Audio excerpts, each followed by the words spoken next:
Good day from wherever you're joining us. Welcome to another edition of Sales TV Live. This is the latest in our limited edition series of Sales TV episodes specifically dedicated to the field of marketing. We're coming to you live from Northeastern University. We're joining a classroom full of Huskies in their Intro to Marketing class. Students, again, thank you for allowing us to join you today and be a part of your marketing education. Today, we're joined in the classroom by Brooke Duffy.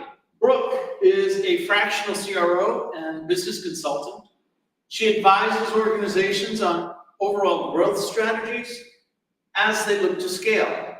She helps to identify people, processes, and technologies needed to connect the dots between revenue-driving functions of sales, marketing, account management, and customer success.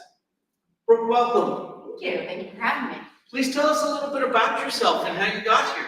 Yeah. So I know we don't have too much time. I'm going to try We to have all make the this as time. short as I can.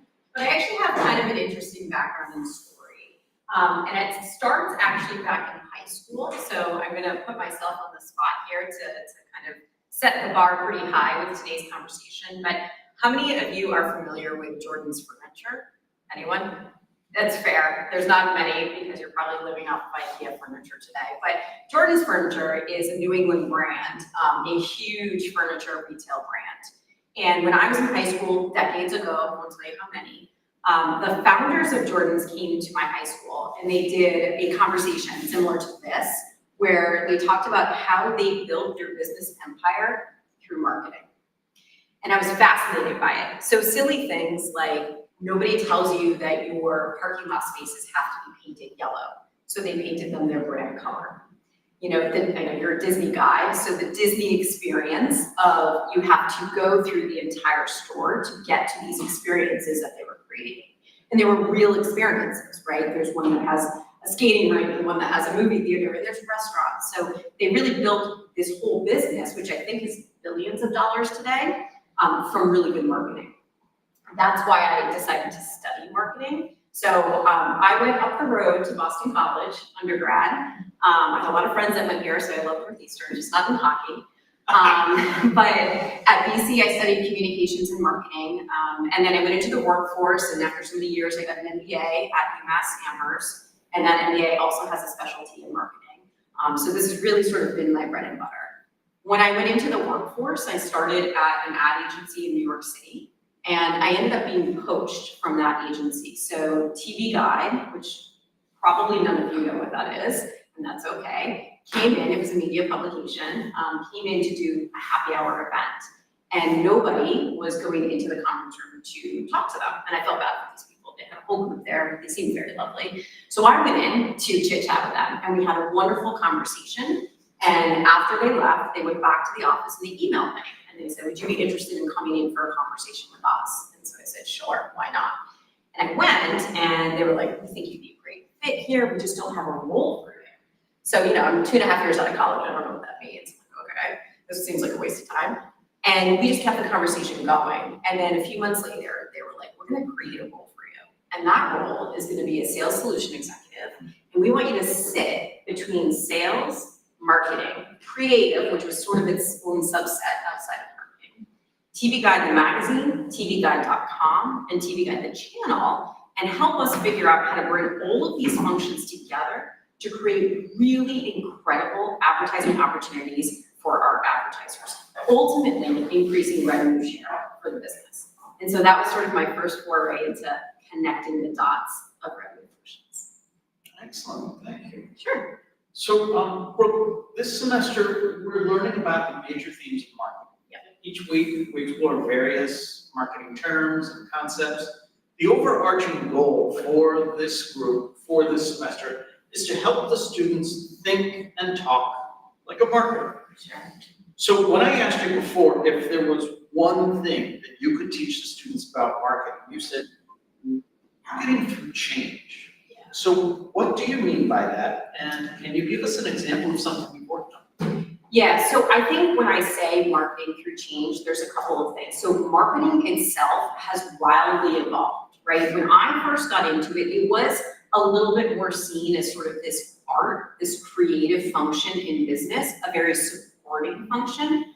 Where marketing is today is it's still the art, but it's also the science. It's the numbers, it's directly impacting bottom line, it's a lot of data and analytics. So marketers through this period have really had to manage that change. But on top of it, industries and the landscape in the market, everything moves so fast now, right? Think about how your own personal buying experiences, when you buy clothes or when you first learn about something, social media, we're so much more connected that everything just moves that much faster. And in order to stay ahead of competition, if you're going to be in marketing for a business, you have to manage through that change. I think the biggest thing about that is sort of being fearless. You'll make more mistakes in marketing than you will in any other function of the business, but that's the only way to stay ahead of the change.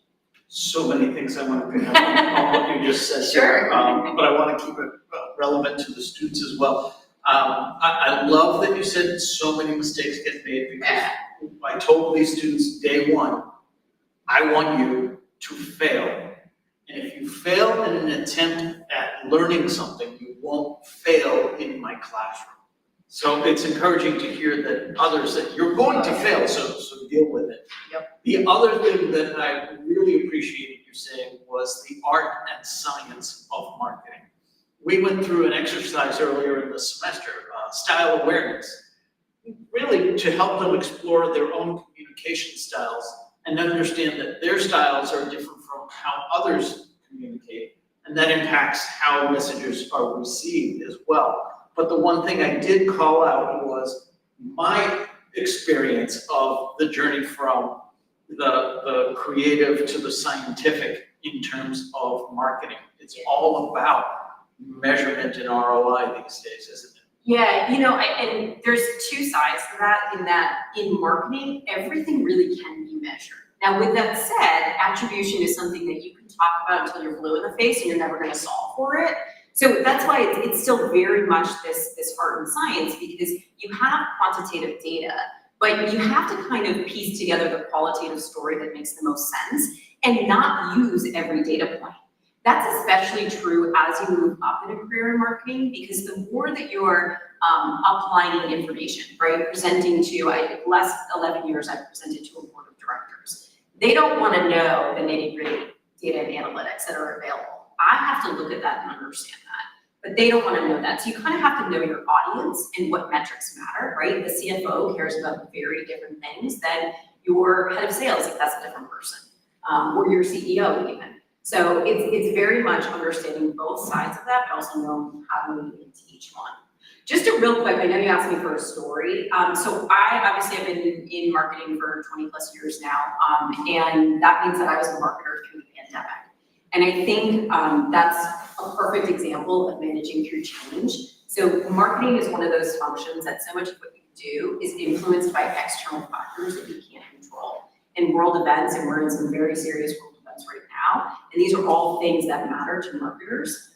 Knowing how to manage budgets through that, how to communicate, what's going on in the community, whether you say something or not as a brand, what are you going to kind of lock yourself onto? A lot of that often falls to marketing to kind of solve for. So that's some of those changes that I myself very recently and continue today to have to manage through. So in our textbook, and this is the textbook. Sales, account management, customer success, they're all marketing functions, according to the textbook. Along with the traditional marketing functions of advertising, social media, brand, and PR. What's it like in the real world? It's not quite there yet, guys. So here's the thing, right? So some companies, and the last organization I was at internally before I started doing fractional stuff, I was the chief revenue officer overseeing all of these functions. And I'm a marketer at heart, so kind of moving my way up in my career, kind of started with marketing and then sales, and account management and customer success. And really there is beauty in taking a marketing mind to oversee those functions. However, that is not the norm. Oftentimes when you look at a CRO role, they really just mean sales. It's a salesperson. They have somebody else overseeing marketing, somebody else overseeing customer success. But this is the conversation today.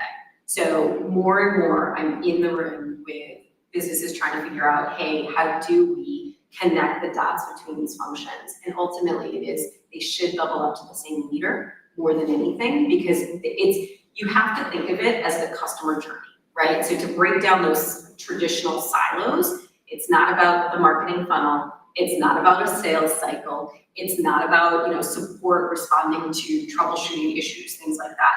It is really the customer's journey, and that's from the moment they know that you exist, all the way through signing a contract to becoming a brand champion and a brand advocate.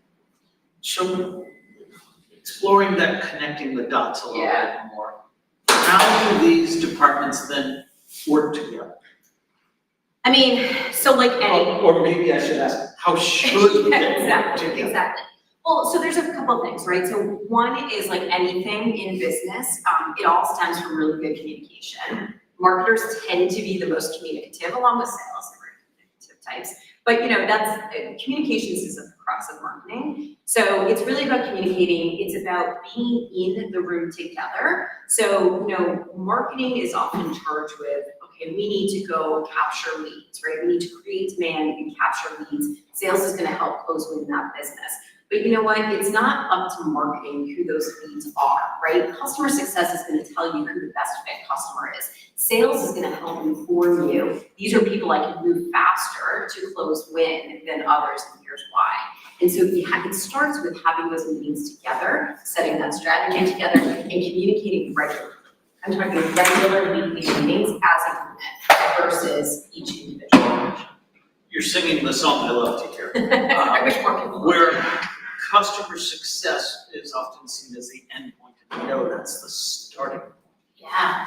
So there's a great chart that it has it's a graph, right? And so you have this uphill journey, and this is your sales cycle, right? So down here, they don't know you exist, right? It kind of goes up, and okay, here's your sales cycle. They're going to sign the contract here, and then it really plummets, right? Because once anyone, and most of my experience has been B2B, so this is definitely true in B2B, but it's a little buyer's remorse, right? We've all felt that with our jeans, but in B2B, it's big. It's like your reputation on the line, right? I just spent a lot of money for this company. If this doesn't work out, that could be my job, my livelihood. And so all of a sudden it kind of goes down, because now you have to figure out, okay, we bought this, we have to implement it, and it has to go well, and everybody's nervous, right? From there, that's when your customer success team can turn that trajectory back up and give them a really good experience and a really unique experience. So I think the big thing for me in business today is most companies are not doing anything novel, right? They're doing something slightly better or minimally different, right, than the next guy.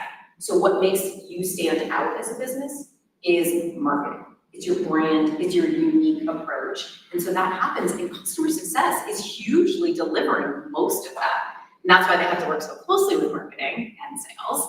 And then they can turn that, right, that chart right back up. I love that you brought up buyer's remorse. We actually talked about that in one of the classes here. And I had asked the students, what can marketing do about buyer's remorse? Going off of what we had read in the textbook, I'm expecting them to come up with answers like, well, we can do post-acquisition marketing and so on and so forth, and all these elaborate ideas running through my head. And out of the mouths of babes, as they say, the best answer I've ever heard came from this group. Ooh, I want to know it. It was, make sure that your value promise is something that you can deliver on. Yes. So along those lines, the value promise, how does value promise relate to an organization's mission, vision, values, messaging framework, and brand? Yeah, so this is the foundation. When I work with my clients today to help them figure out what we call go-to-market, GTM, I don't know if you guys are using that term in here, but it's essentially how are you going out and capturing more market and growing, right? It doesn't matter if you're already a product out there, go-to-market is something that you iterate and keep doing over time. And when I start with them, the very first thing that we go through, so I've kind of created this, we'll call it the periodic table of growth functions or capabilities. So it's this big chart that has all these things that you have to think about. And it starts in the top left, right? Left to right. And what's on the top left? It's your vision, it's your mission, it's your values. Because everything has to be anchored in that. So your vision is your why, what you're ultimately trying to create in the future, and everything has to point to that North Star. Your mission is really your what and your how you're actually going to do that. And your values is really who you are as a company. And that's become increasingly more important. So we all know in B2C, you feel you're selling one-to-one, you're making these personal connections, whether we feel like it is or not. In B2B, it is much more that way today too, right? So B2B buyers more than ever are looking for a very personalized experience. And that comes from, what do you value as a company? Who are you? Do I want to do business with you? All of that is what builds trust. It has to be consistent. So it has to infuse everything you're doing. And that's how you build up a brand. That's how you build up equity and trust and authority. I want to invite the students to ask questions as well. At any time, just raise your hand, let me know. But unless I hear from you, I will continue the conversation. Some might say that marketing is just responsible for feeding the top of the sales funnel. How do you see it? No, absolutely not. I'm a big advocate. I speak on this often. And that's my whole thing is connecting the dots because it has to be throughout that. I have personally worked at organizations where customer success teams have said, oh, don't market to my customers. You can't talk to them, right? It's just customer service. So like we don't want to be selling them. There's a big difference between marketing to an unknown versus marketing to a known. So, you have a huge opportunity to actually, quite frankly, make it more efficient for functions like customer success to take on some of the burden of continuing to communicate to even active customers through marketing, right? We can automate these things these days. It's, you're creating content that you're using for top of the funnel. You can take that and kind of repurpose it, and it's equally as valuable for further down the funnel. Oftentimes, so I have, it looks like an hourglass, right? And this is sort of one of my charts that I use with customers on, understanding what that journey in the funnel is. And the middle of it is really the sales cycle, right? And the top is that feeding the funnel, and then the bottom is sort of your customer success and how you're creating brand champions and advocates. And on the left-hand side, all the way down that are all the different things that you can be doing in marketing to support those various stages of that entire hourglass versus just, top of funnel. It's, at different points, you want to communicate different things. You might share different types of content or messaging, but it goes throughout the entire life cycle, for sure. So you mentioned that B2B selling has changed, especially post-pandemic. Yep. Two-part question. What do you mean by that specifically? And the second part is, how has marketing changed? Yeah, so a couple ways that it's changed. So when I first started in the workforce, B2B sales, you would literally go and knock on doors. And that has been evolving for a number of years because the world was becoming more and more digital and quite frankly, more and more global, which is really exciting, right? The last company I was at was based in Sweden and I was based here. This is kind of the world we live in. The pandemic has expedited that because more and more people and businesses are fully remote now. So it's really hard to get in front of people. And so as marketers, we've had to be extra creative on how are we cutting through digital noise to reach our end user customer at a B2B organization, right? I'm not marketing to an organization or a company, I'm still marketing to people. And so that's why I said earlier, it's becoming more and more personal. You'll see as you get into the workforce, I'm sure you're not getting it now, but I get it as a marketer, are targeting people like me. I start to see those ads even when I'm scrolling Facebook. I'm not on Facebook for business, right? I'm very rarely on Facebook, but I'm there for family photos of the family out west. And I'll scroll, and in my feed, I'll start to get some advertising on B2B products. And it's because that's, it's no longer, oh, we're knocking on doors and the marketing is email marketing and that's it, right? That's all we did for a very long time. Now it's much more we're infiltrating your sort of entire experience as a person in the role that you have. Does that answer both? Sure. Okay. So what coming changes do you anticipate? What should we be preparing for as those looking to enter the marketing world? Yeah, so a couple things. One, the conversation now is AI, right? So get comfortable with it, get confident with it. It's gonna move faster than anything, and it's gonna move the role of marketing faster than anything. The uphill battle will be that some organizations may feel like, hey, do we need certain functions or can we just have AI do this, right? Like content creation is a really important facet of marketing, and there's companies out there that are like, oh, we'll just have ChatGPT write this. And the issue with that, right, and there's benefits to it, but the issues is, it's not going to have your unique brand identity, right? That mission, vision, values, that tone and voice, those things that you create that have to infuse everything. It's not, a robot's not gonna do that, at least not today. So that's definitely one of the big changes. The other change is certainly that marketing more and more is getting the clout that it deserves. So going into marketing is becoming increasingly challenging. There's a lot of pressure on marketers' shoulders. But it's super exciting because there's so many different things that you can be doing that really make impacts to the bottom line. I think the last thing I'll say is, when I first started in marketing, people were specialists. You did one function of marketing.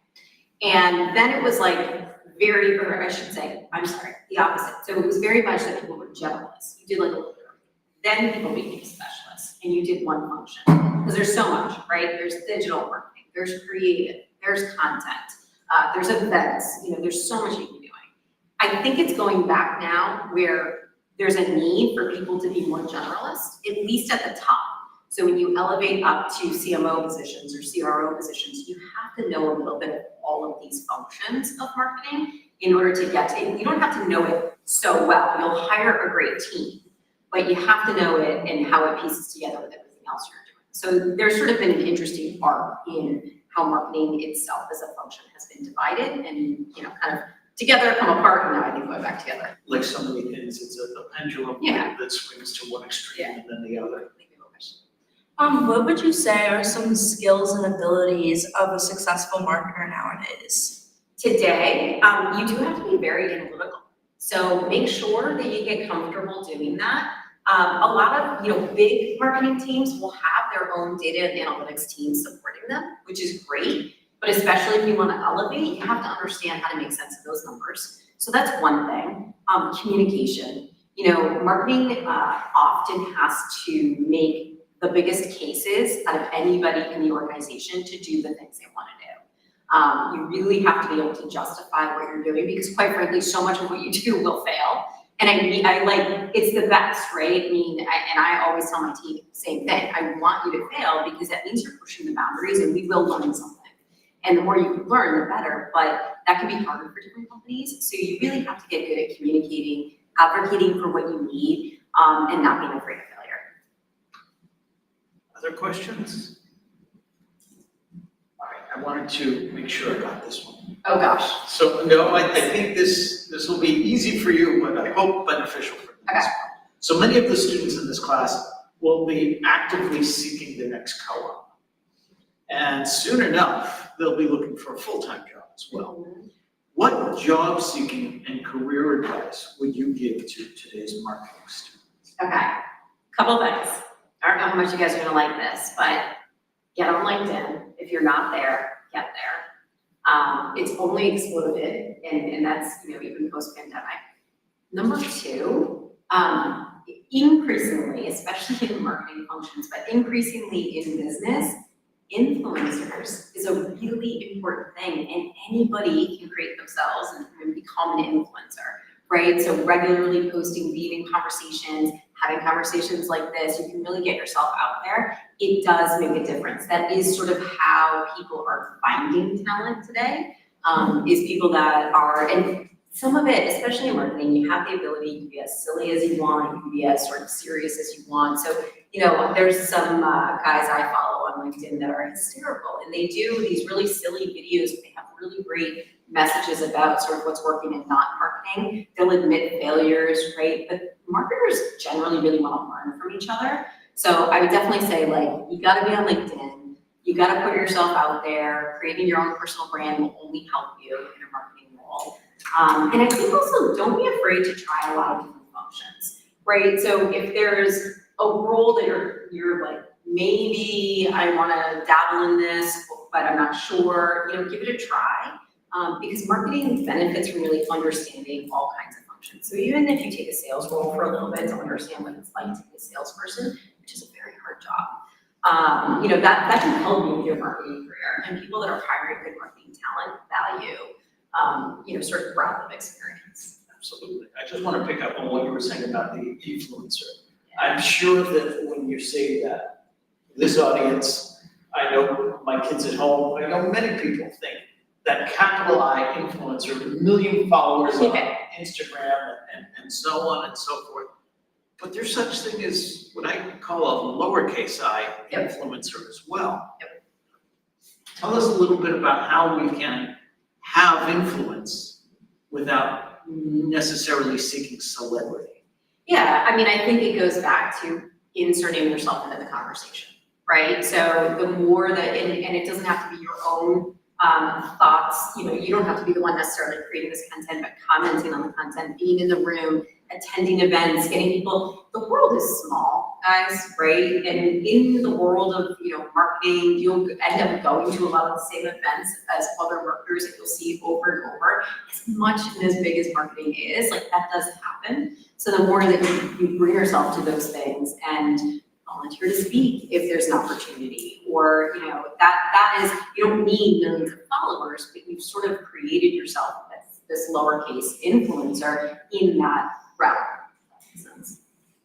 And marketing is no longer a one-way communication, is it? I mean, it shouldn't be. It sometimes it is, guys. Tell us more. Yeah. What are your thoughts around that? Yeah, so marketing, I actually think it's like communication from, like, it's all over the place. And I think that's one thing, like, get ready for chaos if you do a career in marketing, because it is pretty chaotic. But marketing has to be able to communicate whatever it is you're selling, that story, that vision, all of those things really, really well. But it really has to listen. And that's the most important thing. And I think I told you this story, but I worked for an organization that just didn't want to listen to the market. And it didn't work out well, right? So as much as you may think you have a great idea or you've built a great idea, if your market is not willing to spend money on it, you don't have a business. That's all that matters. Their opinion, not yours, not, oh, I used to sit in their seat and I had this problem and now I'm gonna solve it. If they don't care about it enough to spend money on it, you don't have a business. So it's gotta be listening. Any other questions from the audience? I know we're wrapping it up in terms of time, but I wanted to make sure we heard from you. All right. So, Brooke, how can people follow up with you? Oh, so definitely find me on LinkedIn. You can absolutely share my contact information, my email, but I'm very active on LinkedIn. It's a very easy way to find me, and I encourage all of you to link to me. You can just watch kind of the conversations that I'm in, and hopefully you'll learn some stuff from the people that I follow, or the things that I post myself. But yeah, and then you can reach out to me directly on that. Awesome. Well, time has flown by. I This know, has this been has great. been fun. Thank you so much. Thank you. Thanks, guys.